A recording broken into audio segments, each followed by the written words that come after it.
ఉత్తరం చూద్దామండి. కోమలి హైదరాబాద్ నుంచి రాస్తున్నారు.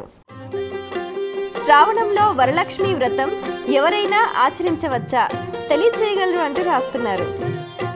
భక్తి అందరూ ఆచరించవచ్చు, పరమాత్మను అందరూ ప్రేమించవచ్చు, దేవాలయానికి అందరూ వెళ్ళొచ్చు, ఆరాధన అందరూ చేయొచ్చు. కానీ వ్రతం అంటేనే నియమం కదా. అయినప్పుడు నియమాలు ఉంటాయి కదా, తప్పకుండా ఉంటాయి నియమానికి. అంటే పెళ్ళి కానివారు, పెళ్ళి అయినవారు కదా, అమ్మాయిలు అబ్బాయిలు. చాలామందిలో వరలక్ష్మి అంటే కేవలం అమ్మవారు మాత్రమే అన్న భావన పాదుకొని పోయింది. ఆచారం అలాగే వచ్చింది. కానీ మనకు స్కాందంలో చెప్తాడు, వరశ్చ శ్రీహరి ప్రోక్త లక్ష్మీ పద్మా తథా మత లక్ష్మీనారాయణౌ దేవౌ వరలక్ష్మీ ప్రకీర్తితౌ. వరుడు అంటే నారాయణుడు, లక్ష్మి అంటే అమ్మవారు. లక్ష్మీనారాయణులను కలిపిన పేరు వరలక్ష్మి. వరుడు లక్ష్మి, వరలక్ష్మి. మనం ఏం చేస్తున్నాం? వరమిచ్చే లక్ష్మి, లేదు శ్రేష్టమైన లక్ష్మి. అర్థాలు మీరెందుకు కల్పిస్తారు?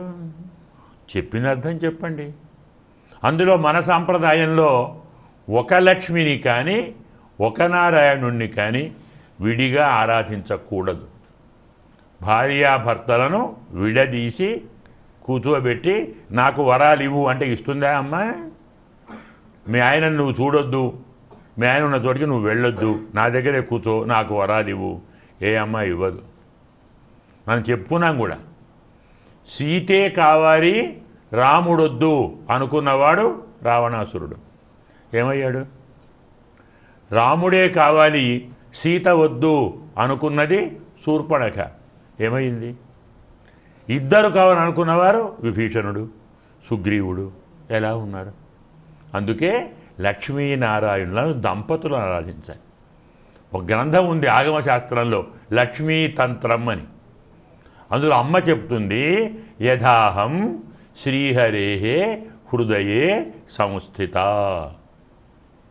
నేను ఎలా నా భర్త నారాయణ హృదయంలో ఉంటానో అలాగే నా హృదయంలో నారాయణుడు ఉంటాడు.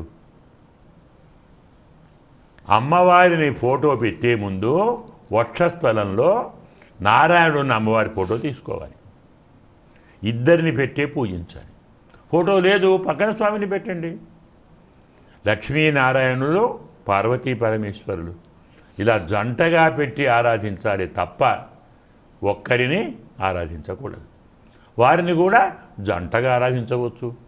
పెళ్ళి కాని కన్యలు పెళ్ళి కావాలని, చదువురాని బాలికలు చదువు రావాలని, సంతానం లేని పెళ్ళైన వారు సంతానం కోసమని, సౌభాగ్యం కోసమని, ఇలా ఈ కోరికలు ఉన్నవారు, ఏ కోరిక లేకున్నా మా అమ్మాలందరినీ నేను పూజిస్తాను అని భక్తితోనూ ఈ భావాలతో ఈ వరలక్ష్మి వ్రతం ఈ మాసంలో ఆచరిస్తే అన్ని శుభాలు కలుగుతాయి.